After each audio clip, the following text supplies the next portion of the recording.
வீடியோவில் எதை பற்றி பார்க்க போகிறோம்னா இந்த வாரம் ரிலீஸ் ஆன 3 படத்தோட ரிவ்யூவை பார்க்க போகிறோம். ஒன்று பார்த்தீங்கன்னா டிடி நெக்ஸ்ட் லெவல், ரெண்டாவது பார்த்தீங்கன்னா மாமன், மூணாவது பார்த்தீங்கன்னா 11. இந்த 3 படமும் எப்படி இருக்குன்னு சொல்லிட்டு பார்த்தோம்னா டிடி வந்து பார்த்தீங்கன்னா 1, 2, 3 தாறுமாறான ஹிட்டுங்க. அதில் வந்து சந்தேகமே கிடையாது. அதனாலே நம்ம 4 உருவாச்சு. அந்த 4 எப்படி இருக்குன்னு பார்த்தீங்கன்னா 1, 2, 3ங்கிற வரிசையில் வந்த ஒரு 4 ஒரு பிளாக் பஸ்டரான்னு கேட்டால் கண்டிப்பாக இல்லைன்னு சொல்ல முடியும். ஏன்னா சந்தானம்னாவே கவுண்டர் காமெடி வந்து ஈக்குவலாக இருக்கும். அந்த ஈக்குவல் இந்த படத்தில் இருந்துச்சுன்னு சொன்னால் கண்டிப்பாக இல்லை. இது சந்தானத்துக்கே தெரியும். நம்ம அந்த அளவுக்கு வந்து காமெடி வந்து ஒர்க் அவுட் ஆகலை, காமெடி அந்த கவுண்டர் வந்து சரியாக நம்ம பண்ணலை. அதனால் படம் ஆவரேஜான படம்ங்கிறது அவருக்கே தெரியும். அந்த மாதிரி தான் இருந்துச்சுன்னு சொல்ல முடியும். ஏன் இந்த மாதிரி போச்சு அப்படின்னு சொல்லிட்டு யோசனை பண்ணோம்னா ஸ்கிரிப்ட் தாங்க.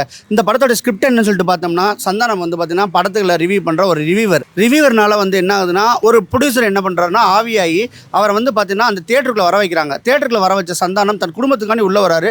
குடும்பத்தில் வந்து அப்பா அம்மா தங்கை 3 பேர் இருக்காங்க, அவங்கள காப்பாற்றணுமே சொல்லிட்டு அந்த தியேட்டருக்குள்ள வராரு. அந்த தியேட்டருக்கு வந்தவர் உயிரோடு திரும்பி போனாரா போகலையா, இதுதாங்க கதை. இந்த மாதிரி ஒரு சின்ன சிம்பிள் கான்செப்டை வச்சுட்டு நீங்கள் வந்து ஒரு ஷார்ட் ஃபிலிம் எடுக்கலாம், ஒரு டாக்குமெண்ட்ரி மாதிரி எடுக்கலாமே ஒழிய ஒரு படமாக எடுக்க முடியுமான்னு கேட்டால் எடுக்க முடியாது.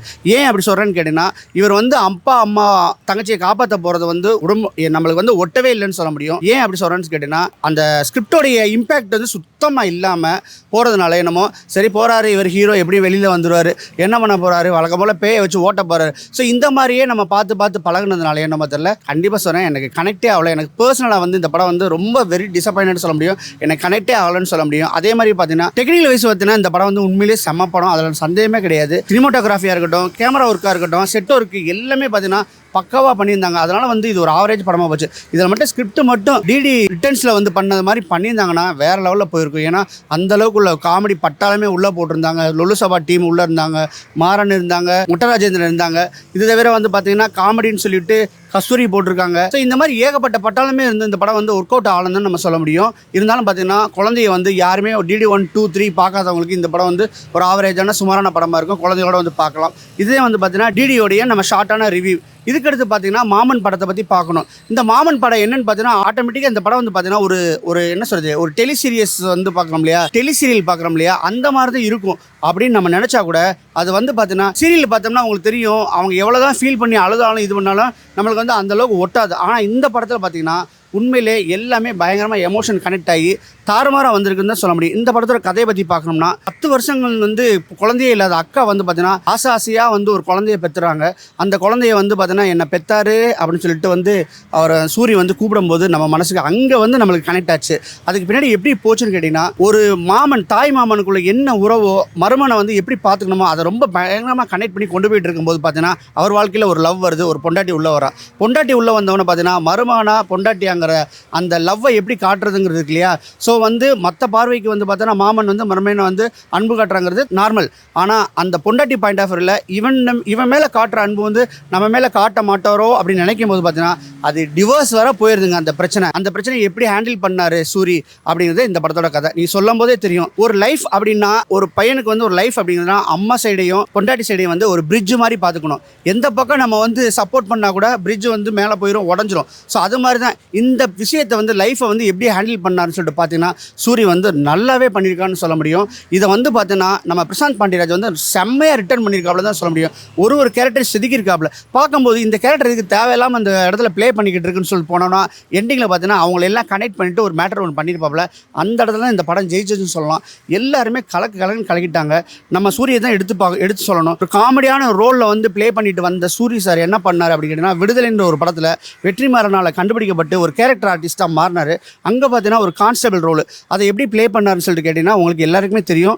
அந்த படம் வந்து பயங்கரமான சக்ஸஸ். ஏன்னா அந்த கான்ஸ்டபிள் என்ன பண்ணணுமோ அதை வந்து தெளிவாக அவர் பண்ணதுனாலேயும் நம்ம தெரியல அந்த படம் வேறு லெவலில் பேசப்பட்டுச்சு, சக்ஸஸும் ஆச்சு. ஏன்னா அதுக்கு கூட வந்து விஜிஎஸ் சப்போர்ட் பண்ணதுனால அந்த படம் நல்லாச்சு.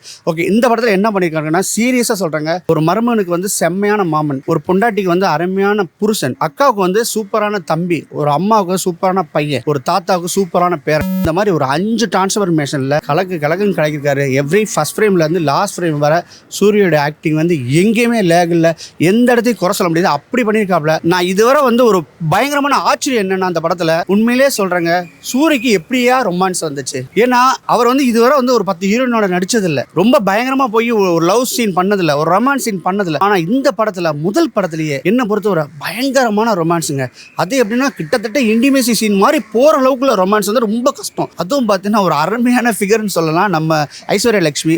அந்த பொண்ணோட வந்து பண்ணும்போது பார்த்தீங்கன்னா அந்த இது எப்படி கனெக்ட் ஆச்சுன்னே தெரியல. மேட் ஃபார் ஈச் அதர்னு சொல்லலாம். அந்த மாதிரி ஒரு குடும்பத்துக்குள்ள ஒரு கணவன் வந்து எப்படி இருப்பான், ஓகேங்களா. அதுக்கடுத்து பார்த்தீங்கன்னா அந்த குடும்பத்துக்குள்ள தலைவி வந்து எப்படி இருப்பான். 2 பேருக்கும் வந்து சில சில்மிசங்கள்லாம் நடக்கும். தாறு மாதிரி பண்ணியிருப்பாங்க. ஒரு கட்டிலோடைய சீன் கூட வச்சிருப்பானுங்க. அதெல்லாம் பார்த்தீங்கன்னா ஒரு கிரிஞ்சான சீன் மாதிரி தான் இருக்கும். ஆனால் அதை வந்து பார்த்தீங்கன்னா அந்த கிளைமேக்ஸில் வந்து பயங்கர ரசிக்கிற மாதிரி அதை செஞ்சிருப்பாங்க. ஸோ அது வந்து இந்த படத்தோட பெரிய சக்ஸஸ். ரொமான்ஸில் கூட பின்னிட்டான்னு சொல்ல முடியாது. காமெடியில் பின்னவர், ஆக்ஷனில் வந்து பார்த்தீங்கன்னா நம்ம கர்டனில் பின்னிருப்பாரு. இந்த படத்தில் ரொமான்ஸில் கூட ரொம்ப நல்லாவே பண்ணியிருக்காருன்னு சொல்ல முடியும். அதுக்கடுத்து பார்த்தீங்கன்னா ஐஸ்வர்யா லட்சுமி அவங்கள நம்ம சொல்லவே தேவையில்லைங்க. அவர் ஏற்கனவே ஒரு செம்ம ஆர்டிஸ்ட். நான் என்ன சொல்கிறேன்னா இந்த படத்தில் பொன்னியின் செல்வனோட சிறப்பாக நடிச்சு அற்புதமான ஒரு கேரக்டர் ஆர்டிஸ்ட் பண்ணிட்டாங்க. ஓகே, இதெல்லாம் அடிச்சு தூக்கிற மாதிரி பார்த்தீங்கன்னா சூரியோட அக்கா ரோல். அதாவது தம்பிக்கு நான் பண்ணது வந்து தப்பாக இருக்கலாம், ஆனால் நான் பண்ணதான் கரெக்டு.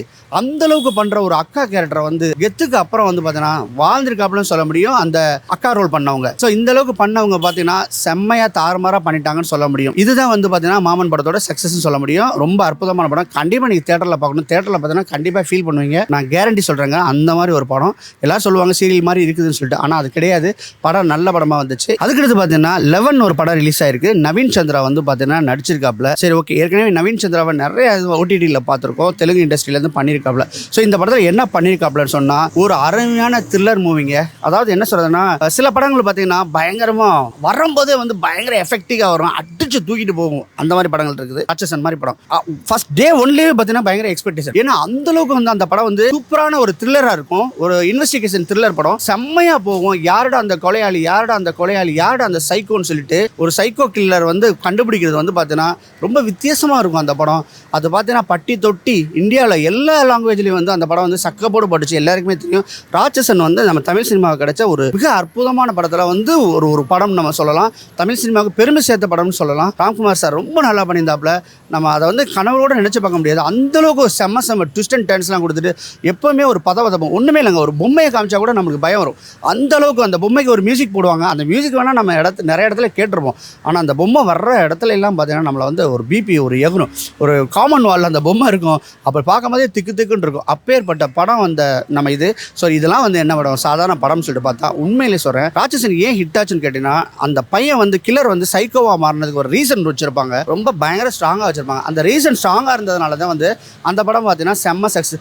அது மாதிரி இந்த படத்தில் என்ன பண்ணியிருக்காங்க, ஒரு சைக்கோ வந்து எல்லாத்தையும் கொள்றான். எப்படி என்ன ரீசன் வச்சுருப்பாங்க அந்த படத்துலேயே ரீசன் ஸ்ட்ராங்காக இருந்ததுனால உண்மையிலே சொல்கிறேன் ஒரு அற்புதமான ஒரு வாட்சபிள் மூவியாக ஆச்சுன்னு தான் நம்ம சொல்ல முடியும். இந்த படத்தோட கதையை பற்றி பார்க்கணும் அப்படின்னு சொன்னோம்னா ஃபர்ஸ்ட் ஹாஃப்ல பார்த்தீங்கன்னா எல்லாமே பார்த்தீங்கன்னா நம்ம வந்து அன்எக்ஸ்பெக்டடாக வந்து நிறைய வந்து மர்டர் நடந்துகிட்டே இருக்குது.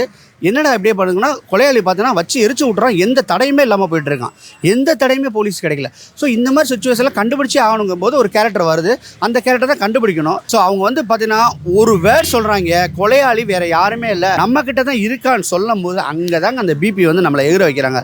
ஐயோ அப்படின்னு சொன்னோம்னா நீங்கள் என்ன கெஸ் பண்ணாலும் சரி கடைசி வரை அந்த கொலையாளி யாருன்னு கெஸ் பண்ணவே முடியாது. அந்த அளவுக்கு ப்ளே பண்ணி போய் அந்த கொலையாளியை வந்து அந்த போலீஸ் இன்ஸ்பெக்டர் கண்டுபிடிச்சாரா கண்டுபிடிக்கலையா, எதுக்காக நீ அந்த கொலை நடந்துச்சுன்னு சொல்லும் போது பார்த்தீங்கன்னா வேற லெவல் பண்ணிட்டாங்கன்னு தான் சொல்ல முடியும். ஒரு அருமையான சைலண்ட் ஹிட்னு சொல்லுவாங்கல்ல, அந்த மாதிரி ஒரு சைலண்ட் ஹிட்டான மூவி தான் கண்டிப்பாக. இது வந்து ஓடிடிலையும் பெருசாக பேசப்படும், தியேட்டர்லையும் வந்து பார்த்தீங்கன்னா ஆவரேஜாக போயிட்டு இருக்குது. ஒரு அருமையான படம். நவீன் சந்திரா கலக்கிட்டாப்ல. ஹீரோயின்ங்கிற ஒரு மேட்டர் வந்து இல்லை, இந்த படத்துக்கு தேவை இல்லாமல் இருந்தாலும் சரி. ஸோ அவங்களையும் கொஞ்சம் இன்க்ளூட் பண்ணியிருந்தோம்னா இந்த 2K கிட்ஸ்லாம் பார்க்குற அளவுக்கு ஒரு கமர்ஷியல் எலமெண்ட்ஸ் வந்து ஆடான மாதிரி இருக்கும். ஒரு சாங்கு அந்த மாதிரி பண்ணியிருந்தாங்கன்னா எதுவுமே இல்லாமல் ஒரு என்ன சொல்கிறது ஒரு லீனியர் மூவியாக வந்து அப்படியே போயிட்டு இருந்ததுனால வந்து பார்த்தீங்கன்னா படம் வந்து பார்த்தீங்கன்னா ஒரு ஆவரேஜான படமாக போயிடுச்சுன்னு தான் நான் சொல்ல முடியும். ஆனால் டெக்னிக்கலாக பார்த்தீங்கன்னா இந்த படம் செம்ம படங்க. சவுண்டிங்லாம் பார்த்தீங்கன்னா ஆர்ஆர் ஒரு படம், அதாவது ஒரு ஹாரர் த்ரில்லரோ ஒரு சஸ்பென்ஸ் த்ரில்லரோ எது நம்மளுக்கு தேவைன்னு கேட்டிங்கன்னா மியூசிக் வந்து ஒரு ஹீரோவாக இருப்பார். அந்த மியூசிக்கை வந்து இந்த படத்தில் வந்து ரொம்ப நல்லாவே ஒர்க் அவுட் ஆச்சு. அதை தவிர பார்த்தீங்கன்னா எல்லாமே நைட் எஃபெக்டில் பண்ணியிருப்பாங்க. சூப்பராக இருந்துச்சு.